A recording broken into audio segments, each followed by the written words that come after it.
There are many obstacles. It's a road full of obstacles, but women have conquered it. First obstacle I feel is of the fear. You know, they fear their menfolk, they fear the community.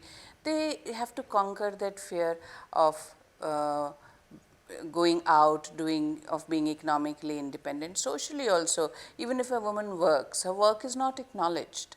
So she may be sitting there doing embroidery, but her work is not acknowledged. You ask her family and they say, oh, this is part-time work. So neither is her contribution to the household, to the community, even to the economy, because she's so invisible working from home.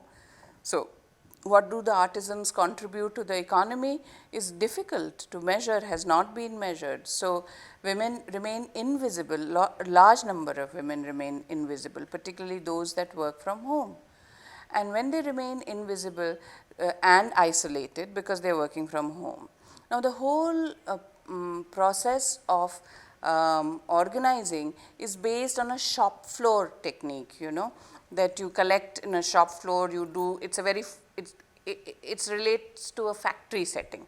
So, or building you know, so what you do is that you collect together, you do collective bargaining, you go on a protest, a strike, etc. But here the situation is absolutely different. The place of work is your own home, where your own family is not even acknowledging your contribution to the families. And we have studies and studies to prove that artisans who are working from home are making contributions to our children's education, to day-to-day care.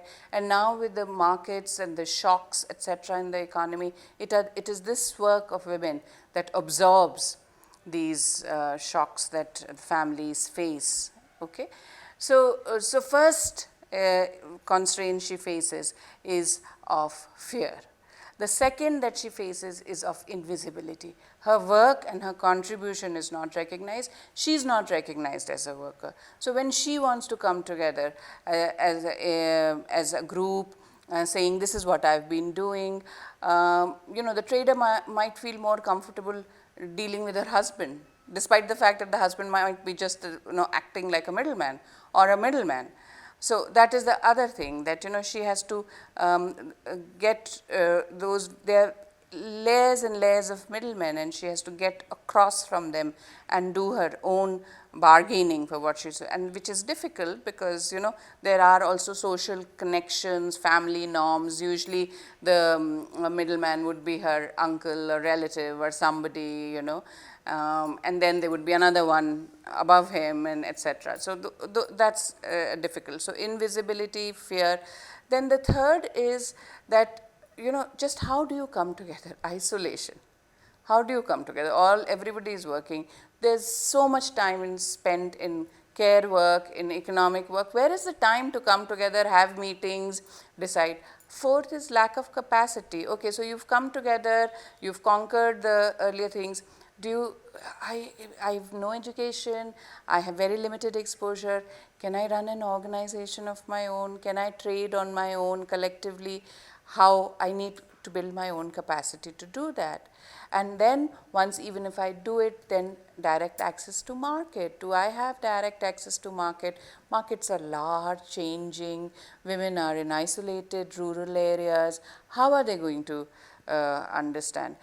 Very interestingly, I must tell you, once I was working with some artisans in Gujarat, and they had made absolutely a beautiful skirt with a peacock. They had embroidered it, but it was for a Western audience, so the peacock was black.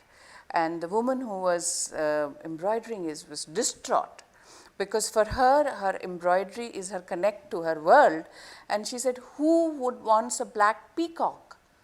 You know, the peacocks are the most colorful things in these deserts. So she completely does not understand the market, or the market completely does not understand what she's trying to do. So conquering that, to be able to, and then just mass production, large production, being able to do that, I think that's a very big challenge.